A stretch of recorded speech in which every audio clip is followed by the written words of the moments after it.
Bonjour, c'est Gilles sur boursicoté.com. Voici votre analyse technique Forex et matières premières pour cette journée du jeudi 31 juillet 2014.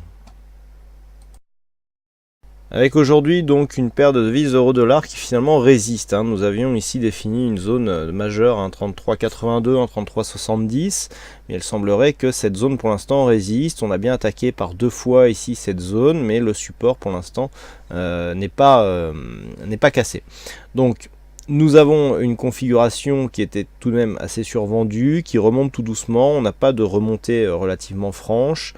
Par contre, il y a effectivement ici un arrêt du mouvement baissier sur cette zone qui était déjà clairement définie comme une zone majeure. Malgré tout, la zone de résistance que nous avons là reste résistance. Il n'y a pas eu d'attaque de cette zone, mais vu la configuration technique, nous sommes quand même...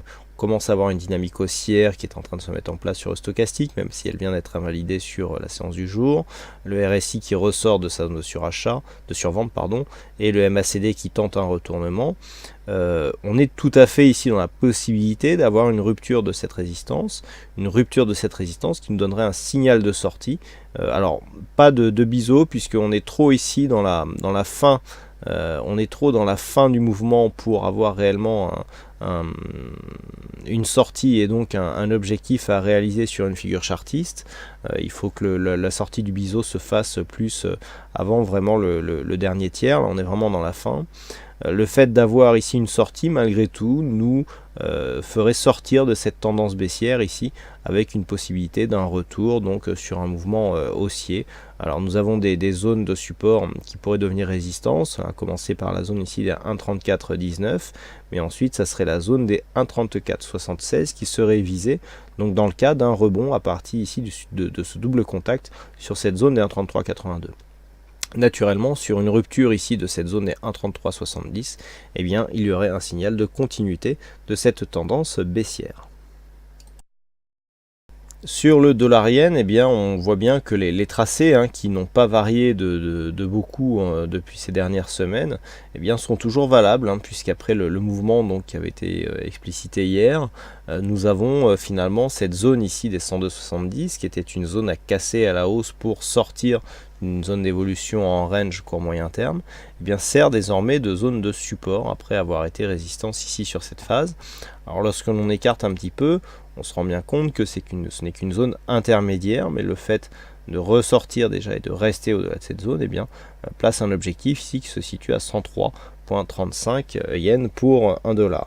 Donc, a priori, nous serions bien partis pour avoir un retour d'un mouvement haussier. Malgré tout, il faudrait vraiment casser cette zone des 103,35, puis la zone ici des 104,10 pour espérer repartir sur une dynamique haussière qui nous permettrait ici de casser les points hauts qui avaient été marqués en début d'année. De plus, nous avons une configuration technique qui est fortement surachetée, ici sur le RSI, le stochastique. On a un signal ici d'inversion de dynamique qui apparaît sur le MACD. Rappelez-vous, je vous avais indiqué hier que nous avions une belle bougie hors bol ici qui était en train de se faire. Regardez comment depuis on est venu réintégrer sagement. Donc suite à cette phase d'exagération, il y a une sortie de la dynamique très court terme, donc réintégration. Donc consolidation ici, mais qui se fait à plat relativement, puisqu'il n'y a pas de baisse, de mouvement baissier donc suite à cette sortie de dynamique très court terme. Consolidation à plat, ce qui témoigne donc d'une pression qui reste haussière sur cette phase, puisqu'en général, quand la tendance n'est pas puissante, suite à un fort mouvement comme celui-ci, on observe des mouvements de consolidation un peu plus marqués. Là, le mouvement de consolidation, on l'a sur les indicateurs, mais il ne se retranscrit absolument pas dans l'évolution des cours du point de vue de cette paire de devises Forex. Donc nous avons une consolidation à plat qui se fait entre 102,70, une zone technique, 103, une zone psychologique, donc ici une tendance court terme qui reste orientée à la hausse. Si la zone de support ici des 102,70 était cassée à la baisse, on enclencherait donc un mouvement de consolidation un peu plus marqué. Tant qu'on ne repasse pas sous les 102,20, eh bien, il n'y a pas de remise en cause de la tendance haussière d'un point de vue court terme. Et enfin l'or, hein, sur lequel j'ai légèrement repositionné quelques supports et enfin quelques zones horizontales, donc pour avoir quelque chose qui colle un peu plus à la configuration actuelle. Nous avons donc un mouvement baissier qui est en train de se mettre en place. Alors quand nous avions eu ici ce mouvement avec donc un test ici de cette zone, hein, donc la zone des 1306 que j'ai relevé à 1309, qui est beaucoup plus pertinent sur les phases de cotation actuelles. On est même quasiment à 1310, hein, 1309,90. On avait donc cette hésitation ici. Je vous avais parlé d'une alternance de contact entre la bolle inférieure et la bolle supérieure. Donc finalement c'est le contact bolle inférieure, hein, qui a gagné. Ici on a eu donc sur ce mouvement donc une possible continuité haussière qui n'a pas pris. On est revenu toucher la bolle inférieure. Mouvement ici qui a recréé un contact avec la moyenne mobile 20 exponentielle. Et tout de suite on a confirmé à la baisse. Donc pour l'instant on est ici sur un mouvement baissier. Mouvement baissier donc qui casse ici la zone des 1291 $ l'once et qui commence à gagner en dynamique. Alors on commence à rentrer en zone de survente, mais on sait que l'or est un actif très volatile et qui peut se permettre de continuer à descendre dans cette configuration. L'objectif devient maintenant la zone ici des 1277, puis en cas de cassure ici la zone des 1261 $ l'once. L'or est en train vraiment d'impulser un mouvement baissier.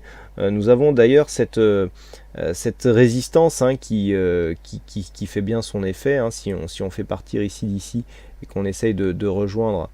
Voilà, on a quelque chose qui commence à bien se dessiner dans ce sens-là. Le fait de casser ici cette zone où nous avions quasiment eu un double contact montre que nous confirmons ici le mouvement baissier qui est en cours.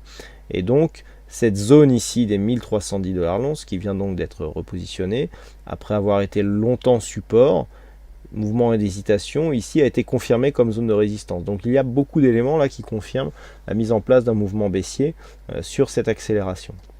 Donc comme je vous l'ai indiqué, la configuration technique du point de vue des oscillateurs est survendue. Le MACD nous laisse un petit peu de marge, donc on peut facilement venir rallier ici à la zone des 1277 $ l'once, voire même 1261 sur une accélération du métal jaune. Le niveau d'invalidation de ce mouvement baissier se situe donc sur une cassure de cette zone de point haut qui se situe à 1310,70, donc autant dire 1311 $ l'once. Voilà ce que nous pouvons dire sur cette analyse technique Forex et matières premières. Il ne me reste plus qu'à vous souhaiter à toutes et à tous une bonne soirée, bonne chance au prochain trade. Et on se donne rendez-vous dès demain pour d'autres analyses techniques en vidéo. Bonsoir à tous.